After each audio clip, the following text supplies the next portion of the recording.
Hello, and welcome to Sovereign Spirits, where we explore methods to escape the reincarnation cycle, transcend the white light, and use our intention in a willful and powerful way to manifest an afterlife as sovereign spirits.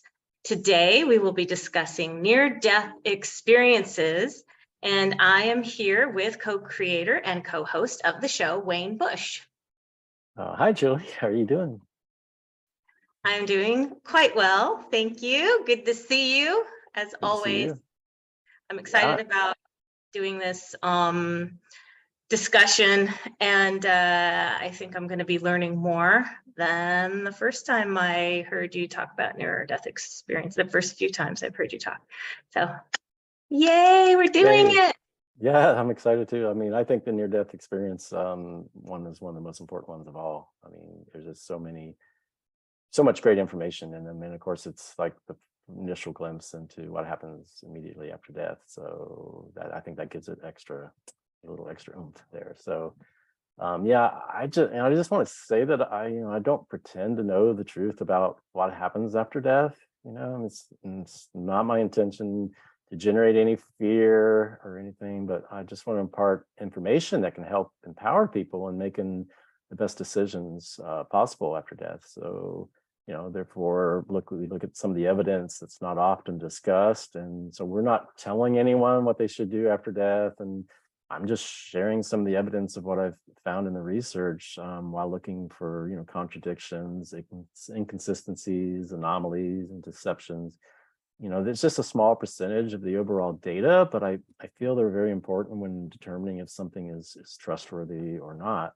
And so like when it comes to understanding what happens after death, I think NDEs are probably the single most important source of information. So like, I believe the testimonies are vital to understanding the nature of what happens after death, because it is an initial glimpse into what happens. Of course, we never hear from the ones who actually died and never came back, unless you delve into an area like mediumship, which like you do sometimes on your show. And I think it's harder to corroborate these, as it's a lot of information that can be lost in translation, like due to many factors, including the skill and reliability of the medium. But I certainly believe the near-death experiencers experienced what they say they did, and they're relaying what they experienced to the best of their abilities, although some of it has to be colored through, the lens of their personal experiences and biases. So, we're going to be looking at the outliers of the NDE phenomenon, which is where I think the deeper understandings can maybe be found. And there's no doubt the overwhelming majority of people who had NDEs and met the light come back with these glowing reports of feeling unconditional love.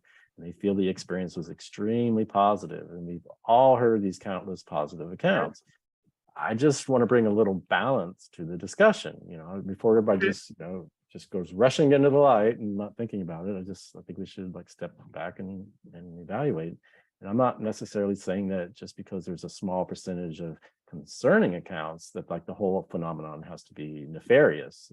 I just want everybody to look at the evidence and decide for themselves. And but even like 1% of experiences equates into millions. So I feel the anomalies need to be explained. Well, maybe not millions, but thousands. We shouldn't just sweep them all under the rug and ignore them. So I believe like all NDE accounts are incredibly valuable and worthy of consideration, not just the beautiful positive ones. I find all are credible and worth considering, so we should give problematic accounts an equal consideration.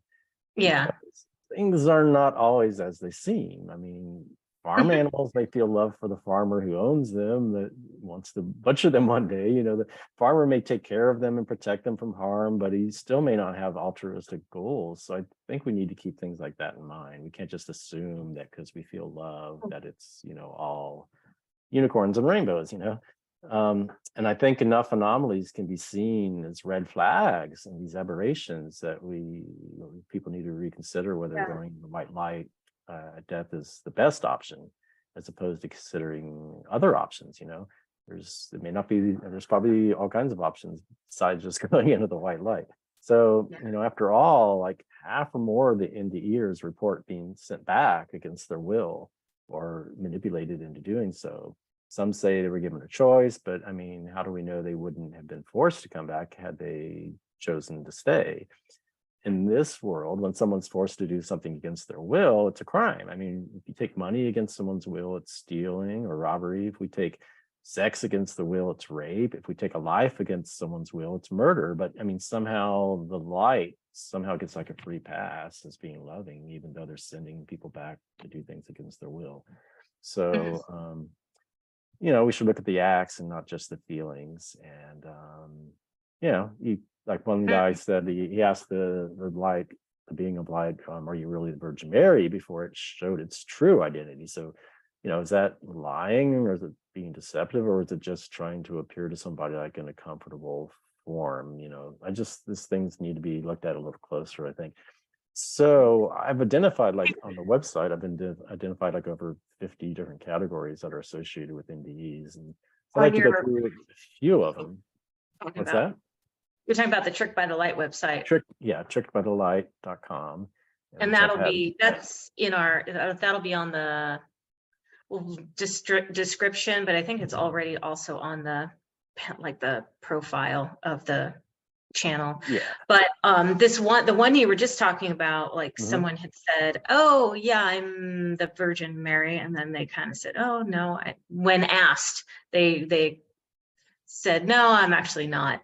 Was that on NDERF? That is on NDERF, and almost every one of these. .com. I'm going to go through a bunch of excerpts. Yeah, that stands for Near Death Experiences Research Foundation, NDERF.org, actually, .org. And, .org. Yeah, .org, I believe. And so, yeah, there's over 4,000 NDEs that people submit. And if anyone goes out there and spends enough time, they're going to see a lot of commonalities among them. And yes, an overwhelming majority of them are going to be speaking in glowing terms, like no pun intended, but there's a lot of love, and almost all of them come back with their life transformed for the positive. I mean, there is an adjustment period that people need to make, and it can take them years to try to assimilate the experience back into their life. I mean, they can be pretty tough, rough for a lot of them, but a lot of them do say it's a positive, transformative experience for them. So I just want to be clear about that, But I do think it's important to look at these, even though it's in the minority, these experiences that might not be so positive. I tried on the other channel that I do with my sister. We are trying to not just do the positive experiences, but it's harder for people to hear that and accept that. I guess sometimes they don't want to hear the negative experiences, but I feel like it's important to consider all of the evidence, and just weigh it all out together. So I'm glad we're doing this. I appreciate it. Yeah, thanks for doing it with me. It really is a nice thing to have somebody to do, I don't know, to journey along with, and it's difficult to do things by yourself. So I like having someone that is devoted to the cause as I am. So I really appreciate that. And so yeah, let's get to it. I mean, there's commonalities through many of them, but like no two NDEs are the same. So I think this shows they are subjective in nature. And some say the NDE experiencer will, he experiences what he needs at that point in his learning process. But I feel it may also show it's a reflection generated from one's own consciousness based on a combination of one's beliefs, expectations, desires, dreams, fears. I mean, some people say that we're manifesting all this reality with our own consciousness, so that's also a possibility. I'm not saying that's the case. I'm just saying it's something that has to be considered. And maybe that like everything is just, dreams within dreams within dreams, or, within consciousness. And there's these layers, of more or less aware consciousness, similar to how we dream when we go to sleep at night. There's some dreams are more lucid than others. I mean, that's the topic you talk about in depth on your channel. So, there may not be a one size fits all explanation for NDEs, and there may not even be one light that all go to or experience. That's really important. There may be various levels of light, clear, pure, misty, cloudy. And I've heard all those descriptions about the light. So which is it?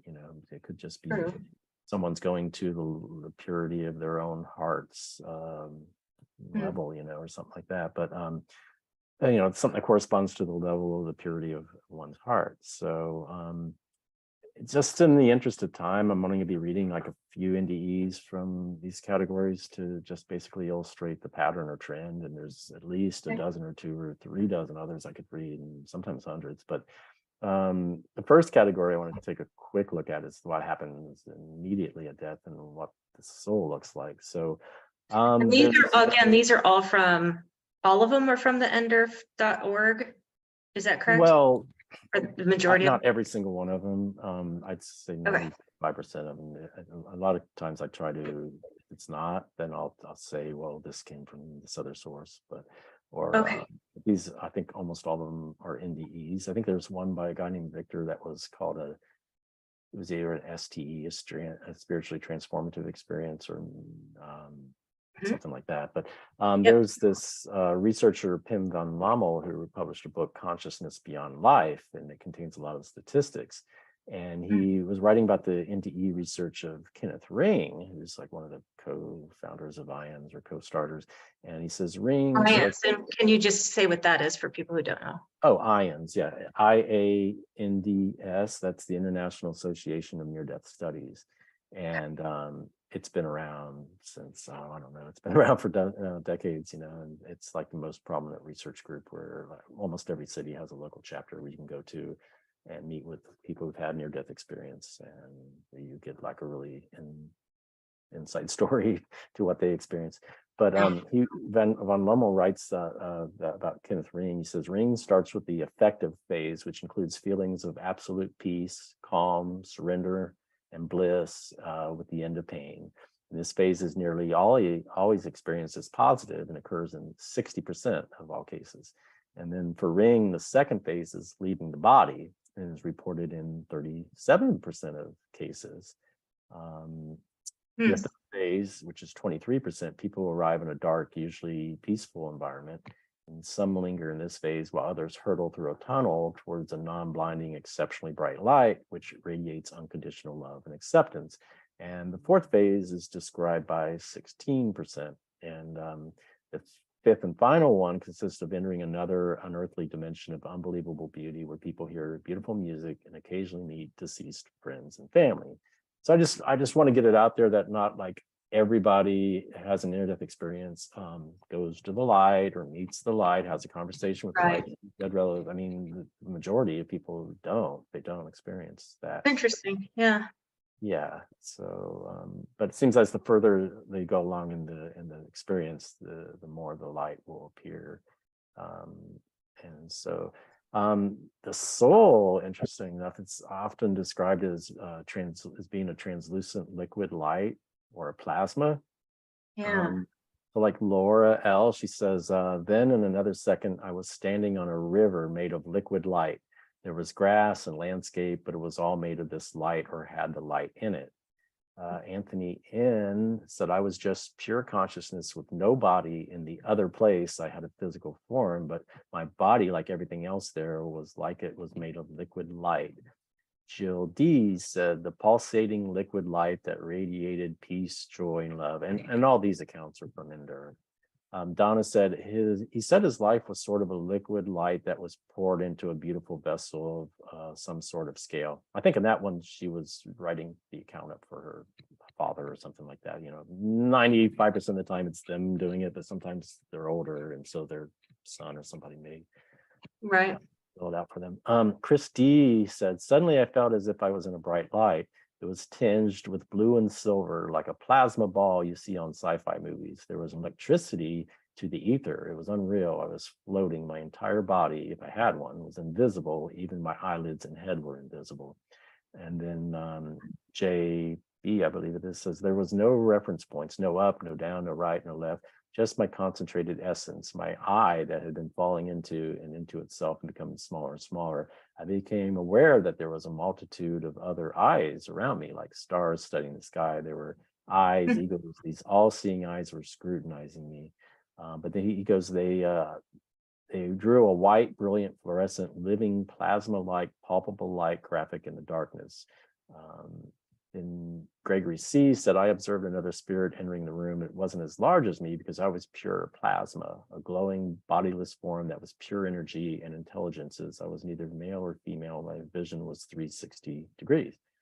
So, those are just a taste of like people talking about it being like plasma or liquid light. That's interesting. Do you have any interpretations or ideas about why we would be liquid light? Plasma. That's how they're Well, there's described. different states of what you got in the, I'm trying to go back in my days in high school or whatnot, and they were like, you had solid, liquid, and gas, and there's this other state that they said was, I believe, plasma. And it counts for like a lot of the stuff out in space and stars and things like that. And then like if you get into seances and spiritism, I and have a stuff, bug in there's that here. ectoplasm, right? Yeah, that's what I was thinking. Ectoplasm. Okay. And even the blood has plasma cells. And so, I those may not correlate. They're just words, but I don't really know. It's just a different realm or dimension. And I believe that you can take, like, you don't have to have a body at all. According to William Buhlman and others who have done out-of-body experiences. Like, so I think it's just what we manifest, like we're comfortable with having a body. So a lot of times you look down at your body and maybe you even have a liquid, silver light, liquid light hands or a liquid light body, but then others will see their body as like a luminous egg or something like that. I don't think it's unanimous. Did you say? Okay. Luminous egg or here.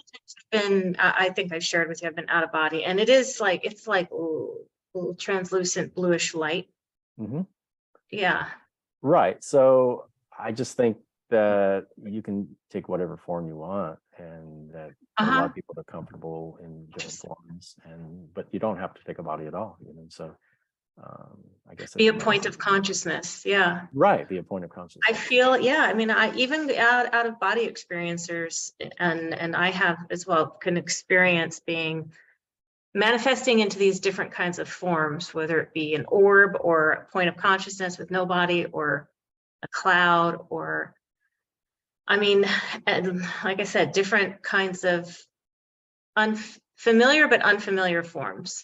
I'll put it that way. Like when as I've shared, when I see myself out of body sometimes, like in the reflection of a mirror, and I recognize myself, but I know that that's not exactly what I look like. And you can change your color of your hair and with intention, like this intention of. Right. That's so interesting that these near-death experiences are doing this can do similar.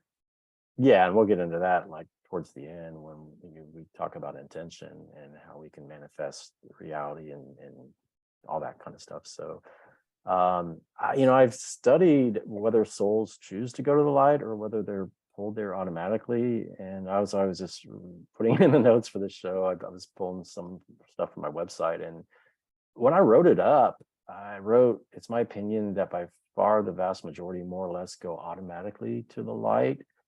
But I don't really believe that. No, I feel like you have a choice. I know some people have said they do. They chose to go to it or they chose not to. But I don't know why I wrote that. It's still kind of up in the air to me. Like maybe it's not that they're not choosing or not choosing. Maybe they're just not making a choice at all, and then they're sent to the light. That's possible if you don't act within a certain amount of time. Or I feel like sometimes they'll see the light off in the distance or something, and they're curious about it, and they've made a conscious choice or subconscious decision, like, ooh, what's that? And so that the curiosity or the small desire to want to check out what it's about all of a sudden propels them there, and they feel like they're being drawn by a magnet when really it's their own, that magnet curiosity created by themselves. So but I did search for the terms to the light and toward the light, thinking that's like a neutral phrase, and you search that on the NDERF.org. Yeah, on the NDERF website. And I would include phrases like I chose to go to the light, or I decided to go toward the light, for like I was pulled. I just wanted something like it's kind of neutral just to see. And I found like many of them or most describe it using somewhat vague phrases like I went to the light, or I was drawn to the light, I was pulled to the light. It kind of leaves it up in the air as to whether you get pulled there automatically. I feel like you have free will and you have willpower and you can choose not to go there.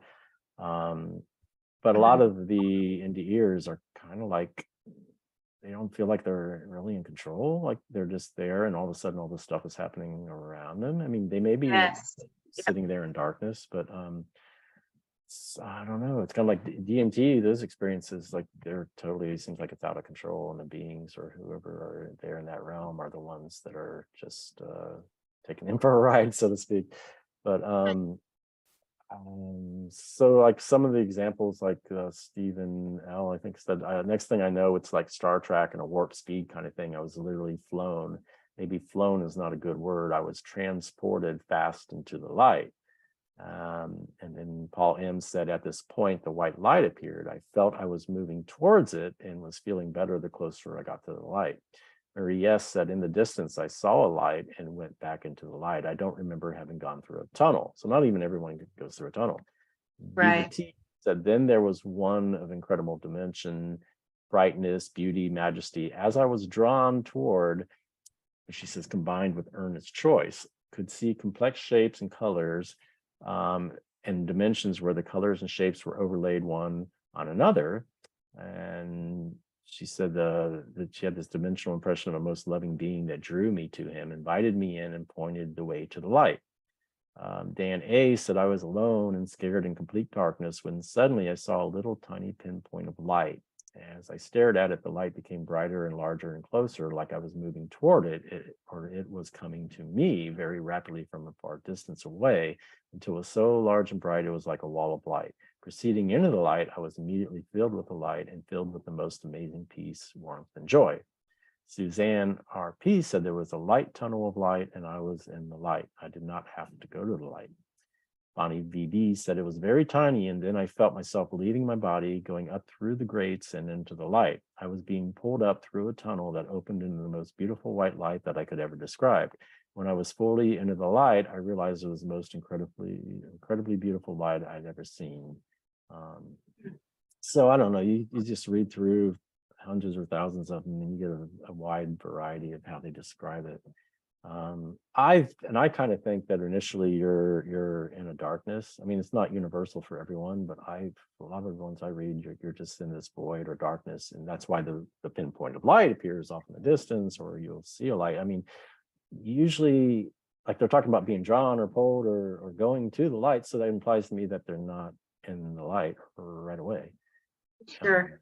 So I don't know if I agree completely with you with what Kenneth Ring was saying about the different phases, but so now we get into some of the really what I find are the most interesting ones that I'm trying to illustrate what could be going on, and that some people, some near-death experiencers saw that this life on Earth was kind of like a game or something, and like I mean, it's possible we created an environment where we just like purposely limited ourselves as like a challenge or game. David J said, I asked him what the meaning of life is. He told me for the entertainment of the spirit realm. Monty said, in reality, I do remember the feeling that life was sort of like a game, maybe even a game I had chosen a role to play in. This next one says, I was also reminded that the reason we leave the celestial realm at all was for the excitement, variety, adventure, and entertainment that different incarnations offer. As one entity jokingly remarked, if the eternal divine part of us grows tired of singing and playing harps, there are thousands of other universes created for our spiritual growth, amusement, and entertainment. Eternity is a long time to do nothing but play harps. That was Dwayne S. And Nancy D, who's Nancy Dennison, said, it's my understanding that what transpired during my NDE is the real reality. Life as a human is more like a dream, role in a play, virtual reality game, character in a drama, etc. SJ said, I am more interested now in the theories that what we experience as our universe is something like a holographic projection or something akin to a video game, or that we are souls operating in this plane using atomic avatars. Zach S said it appeared as a cosmic game board between two opposing entities. Pamela K said, I'm more willing to let things go because I see them as part of the game of life. Kevin E said, I have that instant recognition that this life is a gift and that we are all actors in this giant universal divine script.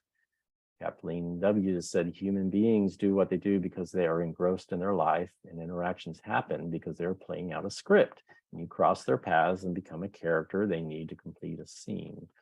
Mike M said it's our gift to experience where we all play roles and have the freedom to change the script at any time. Brian T said I could see life as though it were a game I had been playing and how all the moves were just parts of the game. Myra S said I realized that the real goal of the mind created life game in life was to remove the veil of delusion and ignorance and reach the ultimate truth of one's reality in itself. So you can see there's quite a few people that describe it as a game or even like a drama or some kind of role with a script that they're playing. Another category, which is similar, is where the world was perceived to be a hologram or is like virtual. So I don't know if we want to talk about it now, but the thing, I've heard the game theory several times. I've interviewed NDEers who they say, yeah, they felt like it was a game. But and we don't have to talk about it now, but I do wonder, and as I've shared before, then why would we play or invent a game with so much suffering? Yeah, like the suffering is such extreme levels of cruelty and suffering. It's like, well, like I wonder about my own spirit. Like, why would I want to play this kind of game? It's the one question I myself just cannot wrap my head around and understand the severity of the suffering. And I don't want to trivialize it by saying that it, I mean, because not all of us go through all those experiences that are just on the horrendous end of the scale, but I assume that all that can and does happen, right? So yeah, I don't understand the severity of the suffering and why that anybody would choose to play a game of that. But it begs the question of why do people spend money to go to a movie theater and watch the atrocities of some horrific war, like Full Metal Jacket or some of those movies that have been find that entertaining on some level, I guess. Find it entertaining. Some of those movies are Schindler's List. Some of those movies are they're the top movies, they're on the top 10 ratings of all time, and they're some of the most horrific depictions of human tragedy. And yet people, I mean, or why do people go on, I think it's to a lesser degree, why do people go on well, not hunting trips, but just like camping? Some people go and put themselves, why would Houdini or some magician find a thrill out of being bound and tied and put in some box and submerged below water or something? They got so much time to escape some kind of thrill. It's like maybe and why do movies have these horrible villains and the extreme tragedy and conflict and drama? And it's just, I don't know, other than maybe somehow we get this vicarious thrill, like it's just a temporary thing. We know it's not quote unquote real, and it's I don't know. I just still can't understand. There's got to be better options out there, and maybe we've just forgotten who we truly are, and it's just like a slow fall. I don't know. Just don't know. Yeah, it's a puzzling one for me. I struggle with. Well, yeah, and maybe it's more like akin to a bad dream or nightmare, because here's like a few, like this guy here, Brian T said, my experience was of a realm more real than this. I now believe this is an illusion, a simulation of virtual reality. Sure, it's as real as we think it is, right down to the constituents of atoms and laws of physics. It's amazing, but the picture on our TV seems real. We just understand how the pixels come to be there. And Jack C said experience was I lost my place on the stupid thing. I was trying to scroll down, and so maybe it is like a movie, like a really bad dream or something. I don't understand all these levels of dreams that we have, lucid dreams and lesser lucidity in other dreams. I don't know. I still wonder about, like, I can kind of understand why a human, we're confined in these human biological avatars or whatever, and so maybe because of our from genetically, we get the thrill of being risk takers, or going, like you said, camping where we don't bring any, like that movie, that show Naked and Afraid. That's like crazy people. I feel like out they're nothing. They have nothing, and they want to be thrown in the middle of the Amazon and see if they can. And maybe they go back and they brag about, oh man, you should try the Earth adventure, man. It's like, oh my gosh, it's like the most I the mean, hardest as game there human is. beings, I understand doing that, but what I'm saying is, like, if I'm some evolved soul, why would I stoop to coming to this kind of place? I guess that's what's hard for me. I thought, oh wait, I'm Curiosity, advanced perhaps. as a soul, right? Or maybe not. Curiosity. I got an email from a guy that said he was in the white light and he was running and running and running and he found no end to it. And then like he had this thought, like, what would it be like if there wasn't white light? Or he had this thought, like, you have this curiosity about what is not that, and all of a sudden you're in it. Like since intention can manifest reality. So like if you're God or something like that, then maybe you in order to understand what you are, you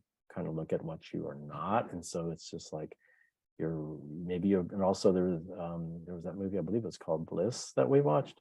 Was that the name of it? Where it helps you have maybe a greater appreciation for what you do have. Like if you experience very quickly. Yes. Right. Another perspective, now when you come back, you're more it's more precious to you, perhaps. I don't know. It's an interesting theory, though, the one that God or whatever you want to call this, the source, the original source, that it's just sort of an automatic. My lighting is weird. The sun keeps going down and up, so not down and up, the clouds go past it. Mm-hmm.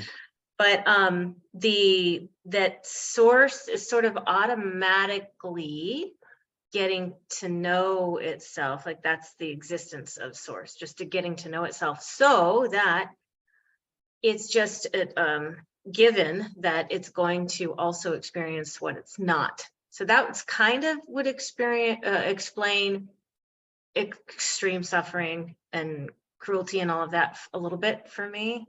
Like, mm-hmm. Oh, okay. It's not a matter of choosing it. It's just part of reality and experiencing who you are or not. And maybe that God or monad or ultimate source, or whatever you want to call it, maybe it's just it's a creative energy, and it just wants to create and experience and try different things, go on adventures, varieties of spice of life. Maybe it's like you're saying, it's like maybe it can be curious and wants to learn what all the possibilities are. So it's like a computer simulation that's running through all the different permutations. Mm-hmm. And but you would think after a while it would realize that, hey, this isn't the best path. Like, how many times do you have to see or experience rape to know that, hey, this is not a good thing, I don't want to do that? Yeah, true. Right, like, experience it. Can't you just intellectualize it and go, yeah, that wouldn't be a good experience?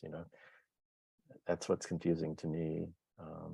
Other than maybe if everything's in this parallel reality and it's just forever, everything is eternal. So there really is. And everything's possible. So if anything that's possible has to have an alternative reality that it's actually either happening in or could happen in. And if someone chose to do that, it's like, as a computer programmer, you have like all these functions and subroutines and stuff that are out there in case the character chooses to go this direction or to choose to do that. So it's just sitting out there and waiting, but it doesn't have to be called upon. You know what I mean? But right. Maybe anything is possible in what do you call it? Eternal, infinite universe, for lack of a better word. And this guy, Jack C., he said every experience was definitely real. It was like a computer program running in the background.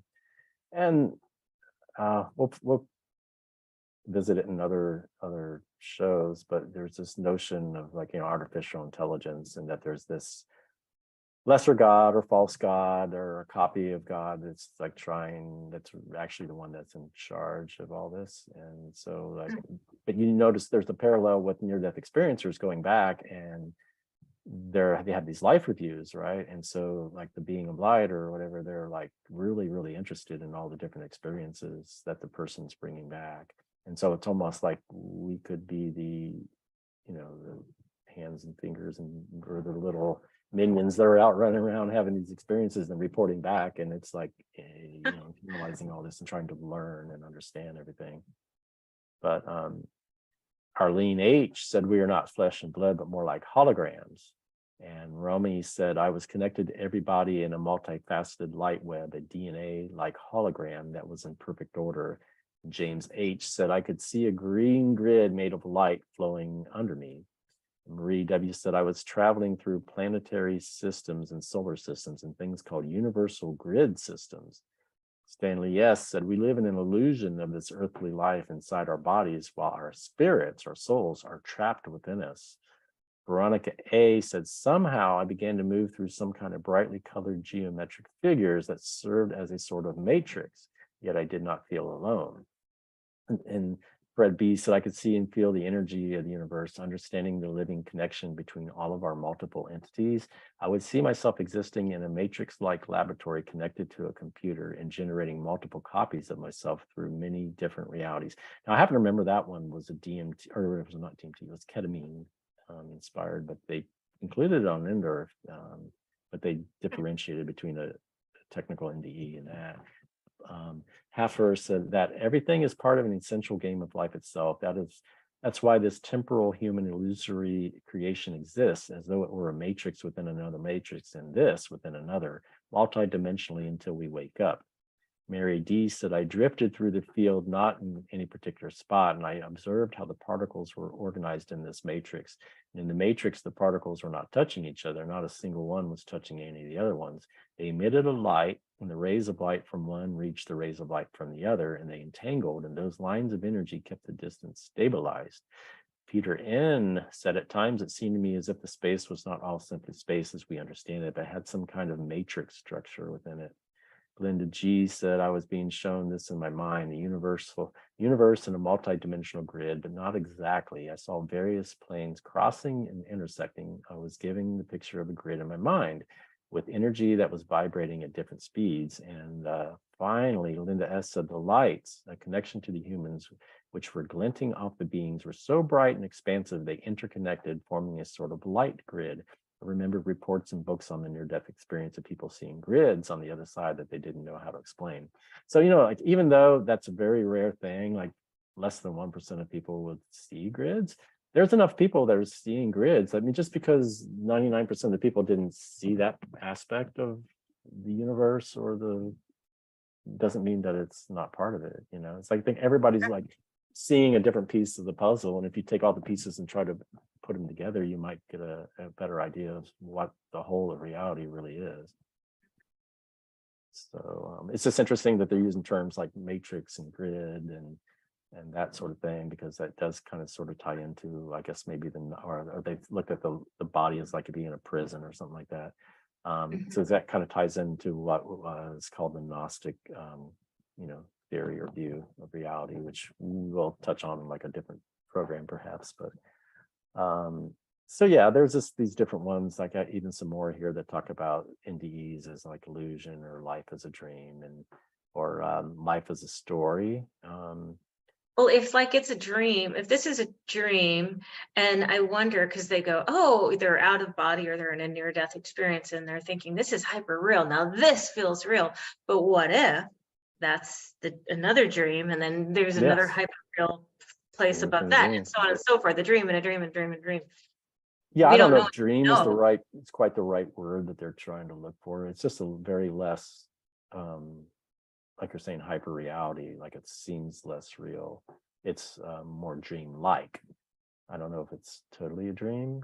I mean, I wonder if it's like, it's almost like, because sometimes I have had those out-of-body experiences where it's hyper real and the clarity, it's so crisp. My consciousness is so much crisper and awake and aware than it is now.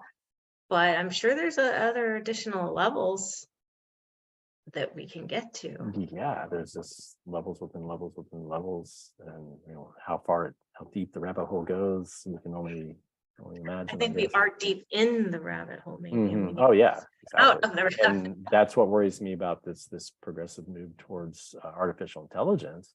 Is, are we going to create like another level even deeper in the labyrinth of artificiality? Like all of a sudden they're going to put people's souls into these machines or whatnot, and so it's like another level even deeper. But so Nancy D, she was saying, I think she was saying, and this is Nancy Dannison when you say Nancy D. Nancy Dannison, yes, Nancy Dannison. I later found out it's Nancy Dannison, who has this book called Backwards, and her experience is one of my favorite ones. But she said our existence. Yeah, so do I. Our existence as extensions of source or source beings is our creator's way of writing a book or designing a virtual reality game or dreaming. We are essentially characters created so source can live vicariously through us as though we are separate beings from us. We are not literally separate, however, any more than the author's book or movie is a separate creature from the author, or the dream's characters are separate beings from us. All are essentially thoughts. And she said the source gave extensions of its own self-awareness, light beings, the opportunity to invest some energy into physical matter in the form of soul so that we would actually feel as though we are separate from source. It is the grandest illusion of all time. We have in effect entered into the book, the movie, the dream, and are experiencing what seems to be a life separated from the source. In the same way, fictional and dream characters seem to be living separate lives from the creators. And Myra S. said it replied, like all manifestation, the world too is the creation of the great illusion or great delusion, which being the creative aspect of the supreme consciousness or the Lord, is the divine movie projector of life and the all-powerful play of the realm of creation. Just as a mirage in the desert disappears when viewed from a certain perspective, your life as RT on earth has disappeared when viewed from the perspective of the divine self where you are now. Only the eternal is real. And from the viewpoint of that reality, all that is non-eternal disappears. Yet, of course, you, being eternal Atman, the soul, can still view the world of illusion if you wish. So she asked, so my life has already never really existed at all. It was an illusion. It replied, oh, it existed just as a dream exists or a movie or a mirage. So it's very difficult to like express it in terms, like mirages and illusions and dreams, you know what I mean? So one other thing I really want to touch on, I guess at this moment, is what's called the void, because it's not really talked about. Everyone's talking about the light, and sometimes you hear people talk about the void, but I found that it's like one of maybe even perhaps one of the stages, and I think it's a term, it's a misnomer because it's nothing yet everything. It's like a neutrality beyond space and time. It sounds like the quantum and like non-duality, and that it's both and instead of either or, like we tend to think of things. It's this raw, unmanifested potential energy as sort of cosmic egg or womb where anything can instantaneously be manifested and experienced.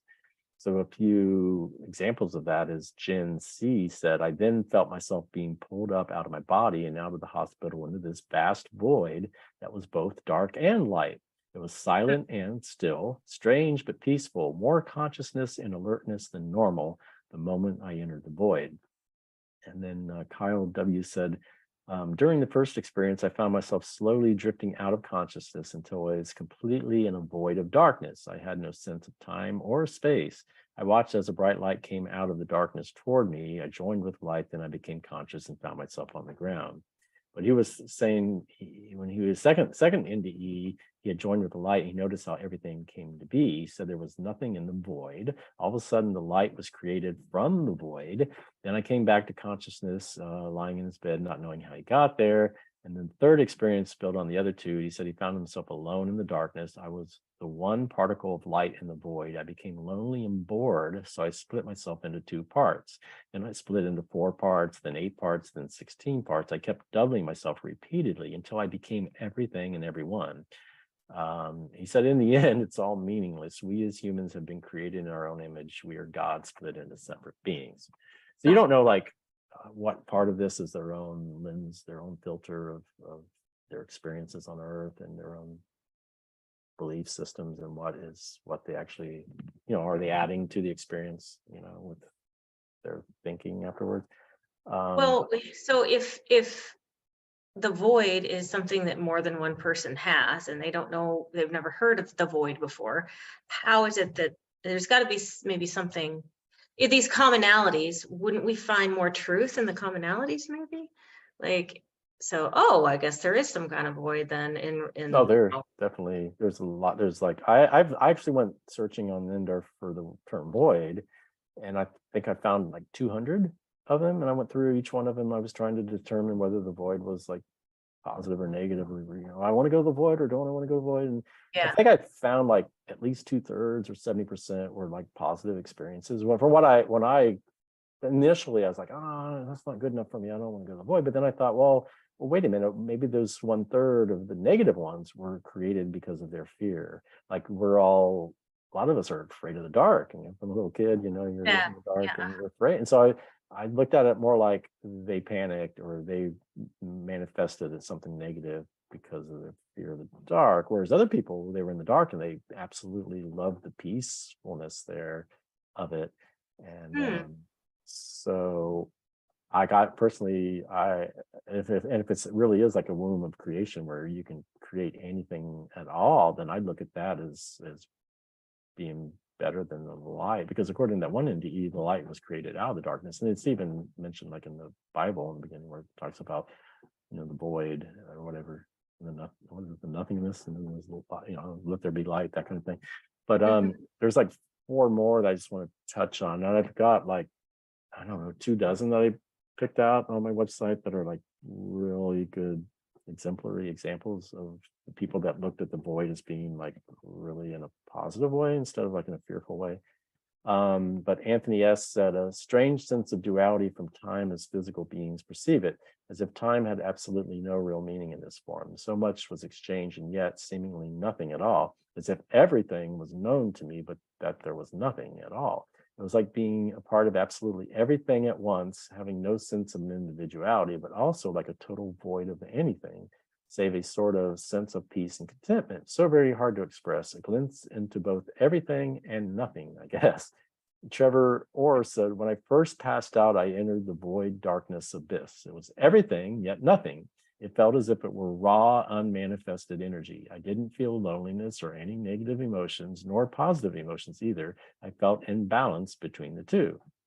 And Gisela V said, I then found myself floating in a void. It was neither dark nor light. It was just nothingness. I was lying on my back, looking up, floating, no thoughts, no emotions. Within me was complete emptiness. I seemed to be completely free. I have a hard time finding words to describe this experience. For example, I don't know if the sense of weightlessness within would be called a feeling or what. It was just peace. And lastly, Victor C. Which I don't think this was technically an NDE, it was like an other kind of experience, but he said the experience was void and yet all encompassing at the same time. It was a state of demanifestation with the seeming power to remanifest should I choose to introduce thought. It was kind of like this. I wasn't thinking, but if I did think, I would become what I was thinking. Therefore, I dared not think about anything because that would have meant that I would have manifested out of total awareness and bliss.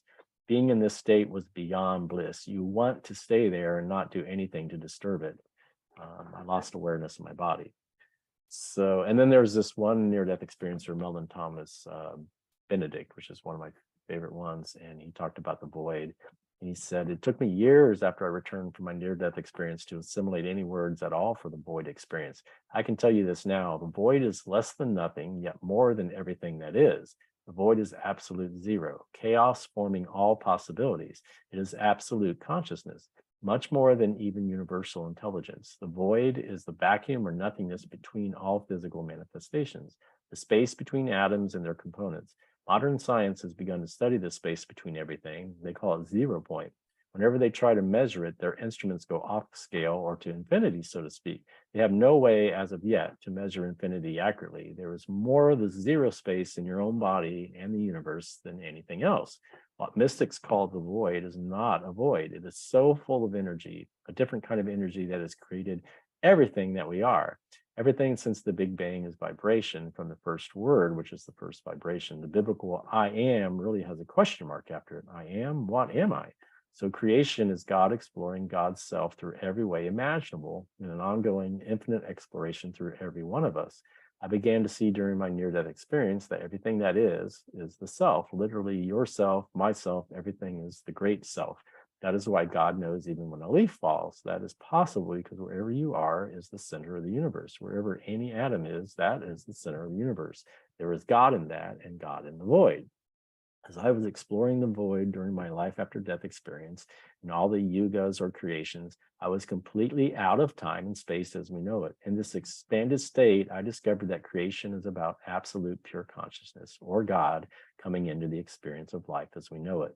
The void itself is devoid of experience. It is pre-life before the first vibration. Godhead is about more than life and death. Therefore, there is even more than life and death to experience in the universe. So I don't know, this some little bit of insight into what people have termed the void. And it's up to each person. Like personally, I think it's a good place to maybe go and just kind of collect your memories, all your memories from before, be entered into any kind of form. Like if you want to try to remember, and also to just have a bit of time to maybe heal and recover, and then choose where, if you want to have an experience, choose what to experience, what to create. Saying rather afterlife situation. So after death, rather than just go run off with some angel or guide or deceased loved one, or go in a tunnel and go to the light, use intention to I'm just going to go to the void and chill out.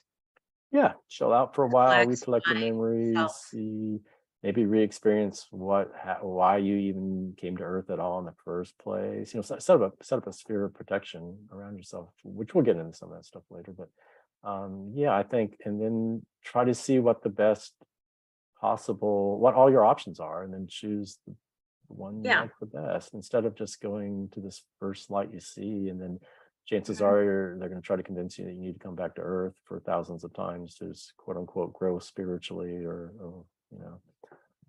do you, it's just a different option. Speaking of going to the light, just to throw this out there, I've heard that there's possibly a positive good light and a negative false light, or maybe several. Do you have any thoughts on that? You could get in that. That goes into the thinking of Gnosticism, where they believe, like, they talk about the eternal light and the light of lights, and what they would call the monad, which is, the ultimate source, or what we tend to think as like the real God. And then they said that there was this false deity that was manifested, and then he's the one that is in charge of this earth realm, and that there is this this lights that they have these receivers of the moon, receivers of the sun, and they bring in the souls, and there's this treasury of light and all this kind of stuff. But I tend to think maybe that thinking comes from Gnosticism.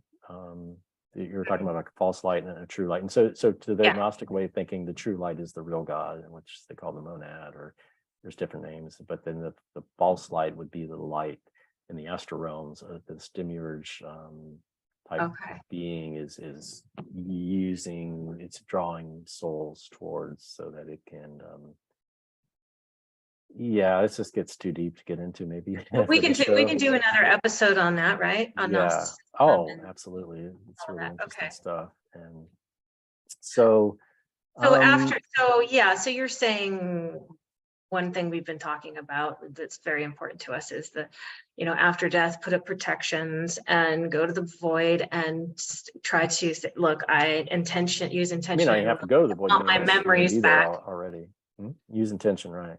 That's really important. I want my memories memories back. I mean, that's one of the things I would love to have, my first memories back of when I first came here, my first incarnation onto this planet, or in this sort of universe. And then maybe you'll be like, oh yeah, that's right. Okay, I do want to. I'd love to have. I do want to go to the light. I do want to go to Earth. I mean, maybe you will come to that conclusion, but for the life of me, I don't know why we would. You don't remember them now. Down here. Yeah, I don't remember now. I mean, I just think, I'd like to know why.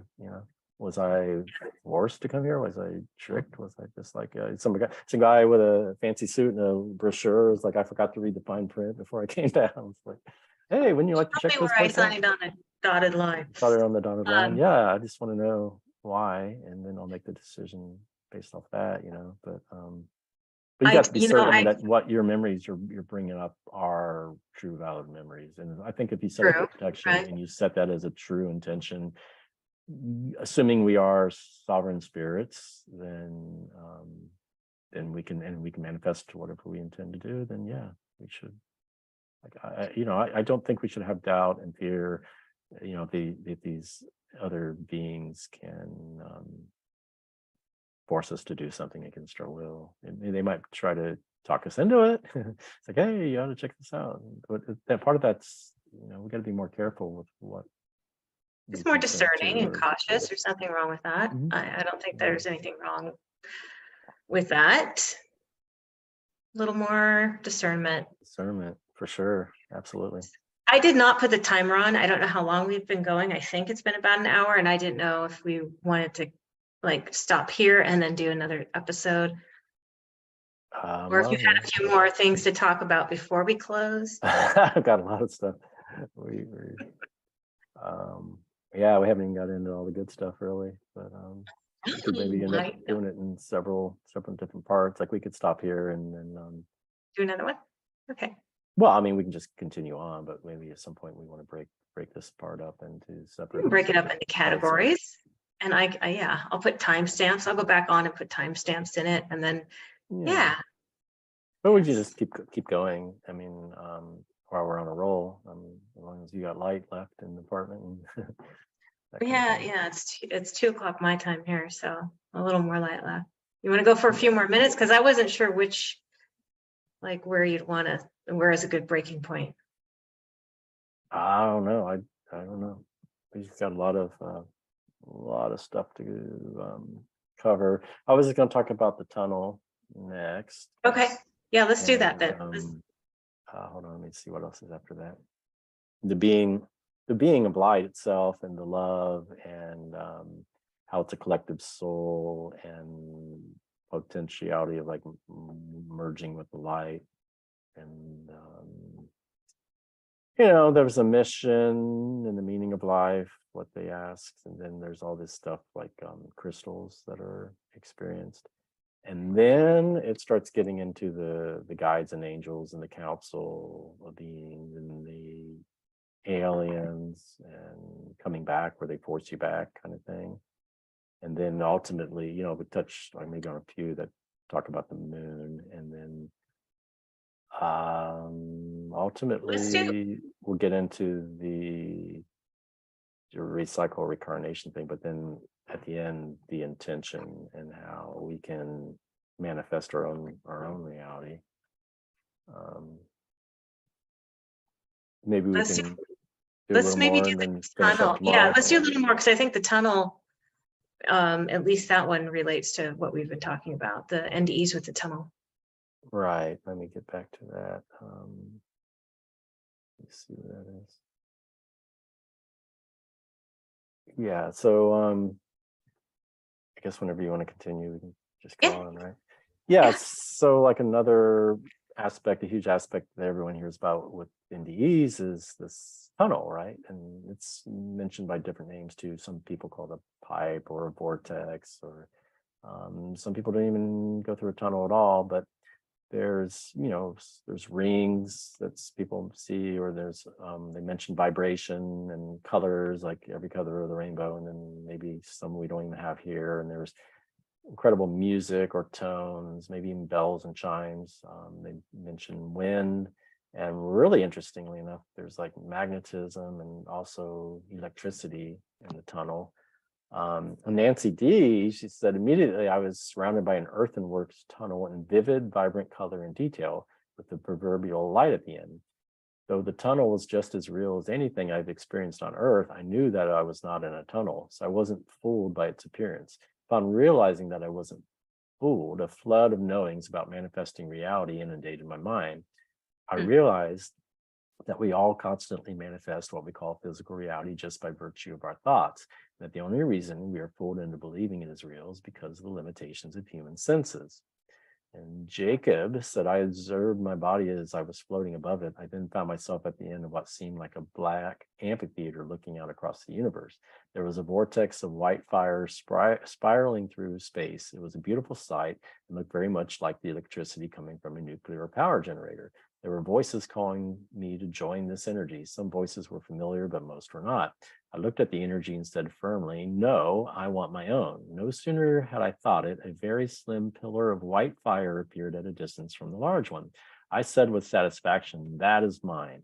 I heard or thought a voice that said, it is not your time. You may remain if you wish, though. I thought through my life and wanted to stay, but then I thought about my daughter, who was 8 at the time. She needed me. Another one, Yulia said, suddenly I was in a huge funnel. It was a pipe, very large in diameter, going far so much that it looked as its walls narrow into a point. The funnel was colored and brightly lit. The walls of the funnel were colored along a helix. All colors were bright and clean. I only recognized red and yellow. About other colors, I thought I'd never seen them before. I had a feeling of a complete reality of the experience. I flew through the tunnel along a spiral at a great speed, very loud noise in my ears, like a very strong wind. On the walls of the funnel, not sure how attached, there were some unusual objects. At that moment, I knew what they were, but forgot later. I have a vague feeling they were toys. While flying, I heard voices talking to me. They were a bit with an echo with unusual timbre. Anyway, she said, being in the funnel, I felt happy, free, joyfully amazed like a child. And then lastly, Matt S. said, I did not go down the tunnel, but I saw the outside of it in the near distance. I saw a tube projecting up at about a 45-degree angle, much like a pipe in the ground. Above it, approximately 2 mouth diameters away, were 2 very bright white lights. These lights pivoted toward a target soul ascending the tunnel and paused for a few seconds while the soul entered the light. The light would then pivot like a searchlight towards another soul and pause again while the soul entered the light. Both lights were identical and moved similar but independently. I knew that those were souls entering the light, and I remarked to the spirits near me that I wanted to go there, but I was rebuffed and told that it was not yet my time. They further told me that I had agreed to perform certain deeds in this life, many of which were still undone.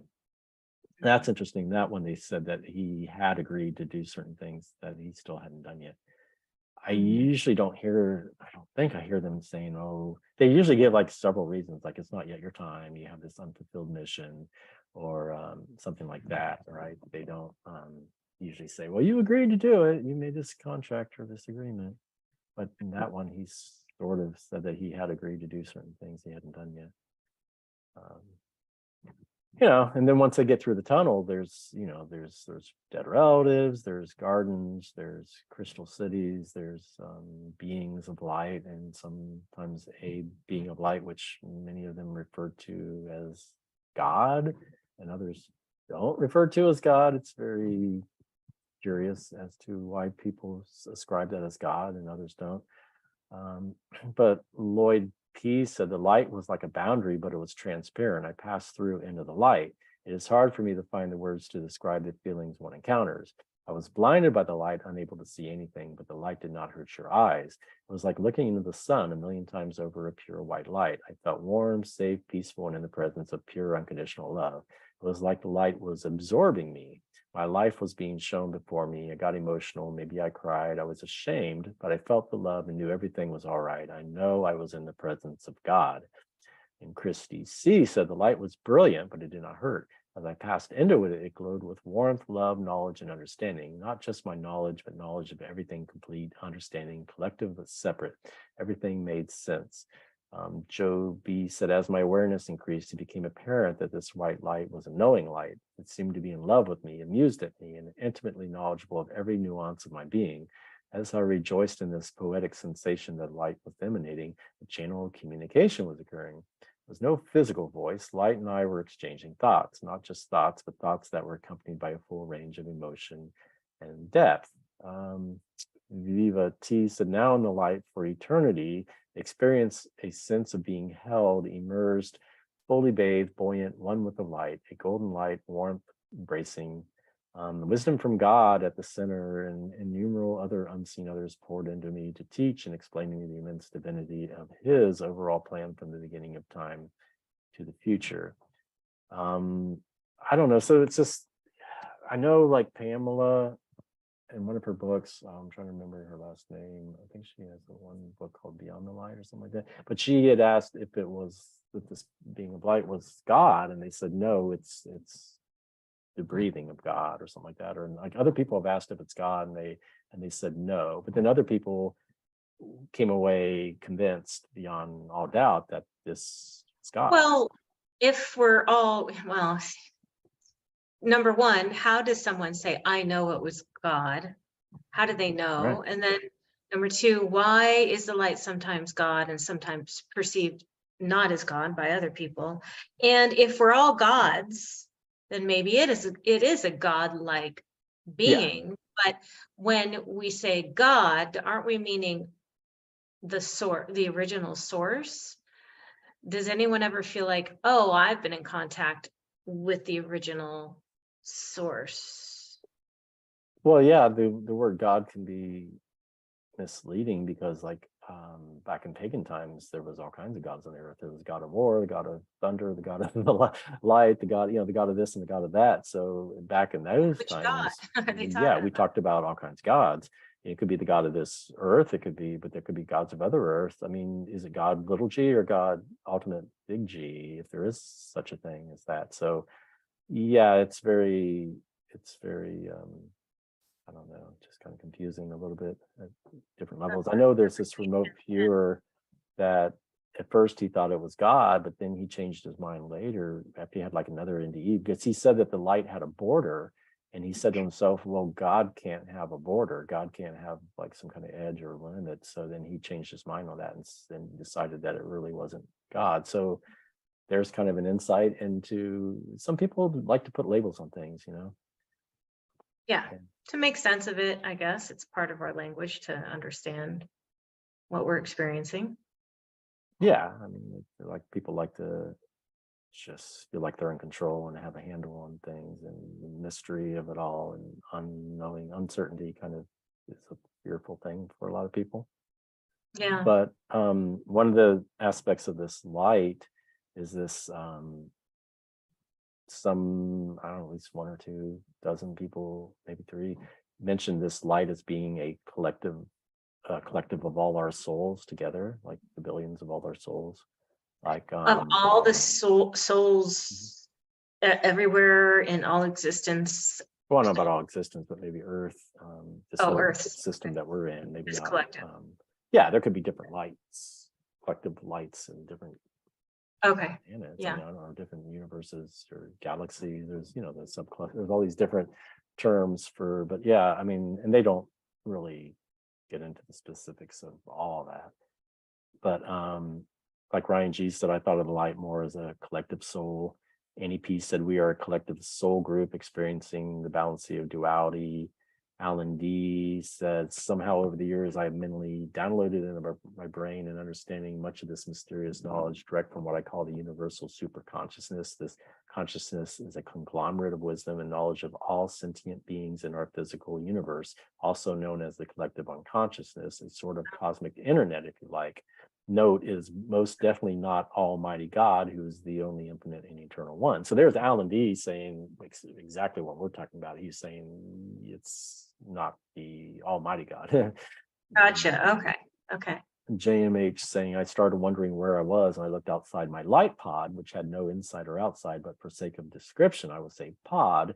And I saw others just exactly like me in a great light pod in the center of all of us, millions of us, floating in the otherwise dark void with a pure golden light connecting each of us to the center pod. The golden thread of light was like an umbilical cord, although it had no real form, but just light. And it was delivering the peace and love of the center being. The center being was so beautiful, I could gaze on it forever, although I had no eyes. I was happy and totally contented. I remember thinking there were other light pods closer than me and others way out beyond me a long ways, but I felt I was exactly where I belonged, and it was perfect.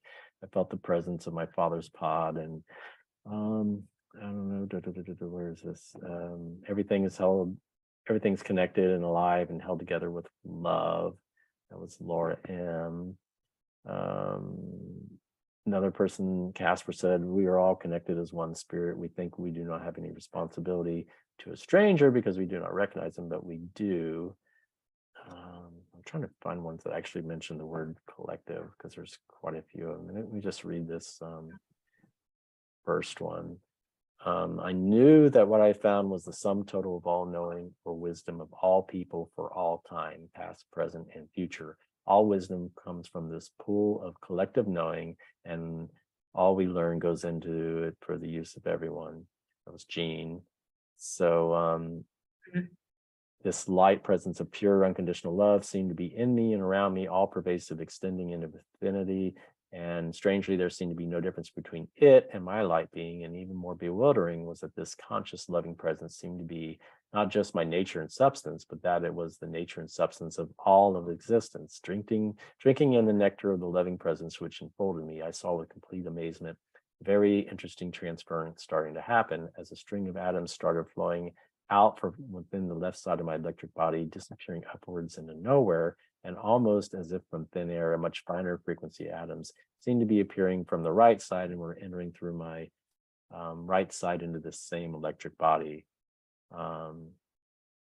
Yeah, I don't know. There's just a lot of examples where they talk about it being kind of like a collective and that everything is interconnected. And then there's this idea of perhaps merging with source that you hear about, Yeah. where some were like one, Justin, you said I was ready to start to merge with the love and light, but not fully, and seemed to for a while. The feeling of oneness and love and bliss and knowing is profound. I knew if I merged that totally, I would disappear, would become one with it and all. And then Justin also said I was going to merge with the light love, seemed to be mostly about to, and knew when I did, I would cease to exist as I and become one and part of all. Ego would be totally gone. Never crossed fully, seemed to choose without realizing it to come back as sadness at pain on earth and in death, wanting to tell others about the reality of the light love so they could look for it too. Karina said, my personal feeling is that we're all sparks that come from the big light. When our physical bodies die, our soul, spirit, essence, feelings, and thoughts go back to the source, the light. So I don't know, that just gives people a little more insight as to I don't know what's going on. I don't know how I mean, I've heard that before. It's for a lot of people, that's a scary thought. Like, do we have the choice to not merge because we want to keep our identity and be with our loved ones? It makes you feel like now you're just gonna be part of this collective hive mind thing. Yeah. Where you're not, They're you like don't have a worker choice bees. anymore. Like, in Just other words, they're gonna be like, for the queen bee. yeah, the queen bee. And it's like, okay, we're now this one huge super entity. And it's like, you know what, we would really like to know what rape and torture is like. So, hey, why don't you manifest as Wayne and go down and find out and then report back to us? And everyone's like, yeah, do it. And it's like, you're no longer, you're an individual, right? You can't veto a billion souls or something. I don't know. It's just, I look at it as maybe like drops of water in an ocean and you're just part of the whole, but the whole thing's very confusing. And I do think of like Star Trek and the Borg and things like that. I want to be in control and have a free will. I want to be able to make my own decisions. I don't want to be the right hand of a being telling me to go over there and touch the We as fire. individual souls develop into a God. Not that we're going to send out little people of ourselves, but why can't we just grow? And I don't know. It's just a confusing concept to me. I'm not sure how comfortable I am with it, that we're sent out and then we're sucked back in for the benefit of this whole being. And then my identity is completely gone. Then what's the point? I don't know. And it seems as if it's doing it like it's sacrificing, like you prune a tree limb or something like that, or you cut hair and so it grows back bigger and stronger. And it's like, how big does this light need to become? It needs to like create more and more souls and they merge, and it just gets bigger and bigger. I need more and more and more. It's like, when is enough? And why do you have to learn so much? Like, we've been supposedly coming back for thousands and thousands and thousands of years and thousands of lifetimes, and have we really? That's another good point, actually, that I had not thought about. If this source is just about sending out little tentacles and then sucking them back in, then why would you and I need to reincarnate over and over again personally? Just send out. Why do you and I need to grow spiritually if we're just going to be merged back in? So that doesn't really make a whole lot of sense to me. I'm not sure how to, I don't know. That's why I think we all have, autonomous, like free will. We have the ability to choose for ourselves. And if we don't want to be part of that being, I don't even know if we really were ever, but they seemingly maybe are trying to convince us that we were. I mean, I don't know. That's one of the reasons I want to get all my memories back from in the void, or I don't want to go to the light first, because once you're there, there's like a lot of these giant angels that show you, and like even I haven't talked about it yet, but a lot of times this light being will appear on this huge throne, and it's like huge, and it's almost like a power play, like, because we have thrones here on earth that kings sit on, and it's like a symbol of power and authority, and it's like, why does God need to try to do this? Why can't he just come over and, I mean, I don't know. It's just a really interesting dynamic that's involved, And yeah, I'm a little skeptical about the merging and losing one's identity, and what's wrong with having our own experiences. Like, Well, I wonder if we're just programmed that that's the way it is. Yes, you merge back. And so when we die, we just go, okay, I guess I'm supposed to merge back because that's how we're programmed to think. but if we're programmed, would we even be having the discussion and questioning it and wondering, like, would we even have this idea of like free will and choice? I mean, unless it's just an illusion, which is possible. There's an illusion of free will. I mean, that's how you could potentially, the best way to do it would be to give them the illusion that they're free so they don't question it. But I have to operate under the assumption that I am a sovereign being, and that I do have free will and willpower.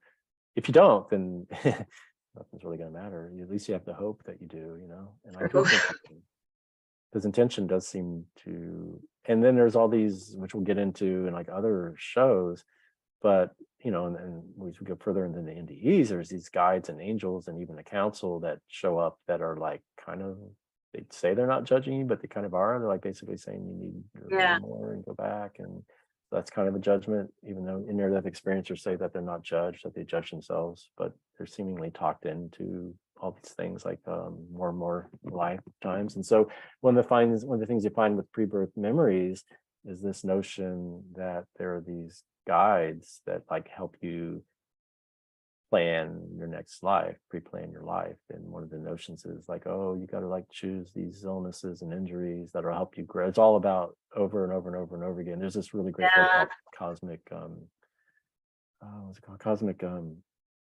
Womb, I think it was called. No, Cosmic Cradle. And it goes through all these examples, and there's like one after the other where they're like saying that you got to go back and grow, and you grow spiritually, and it's about learning.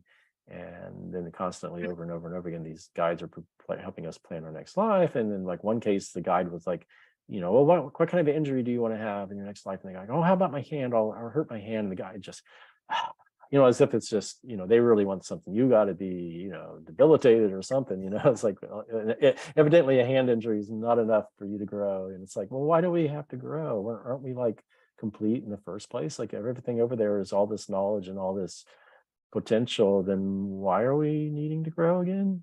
You know, what kind of system is that? And is this a really good system for growth? Because we just keep coming back and back and doing the same things, and you don't have a lot of positive role models. If anything, you're being antagonized. I don't know. It's just, it begs the question. I don't think this is a really good learning system. I think there'd be better ways of teaching than this. Mm-hmm. Well, okay, so I guess we'll wrap up this, and then we will do another episode and put that up as soon as we can. So is it okay if I close out? Oh, yeah. This is a good time to stop. So this has been Julie McVeigh and Wayne Bush with Sovereign Spirits.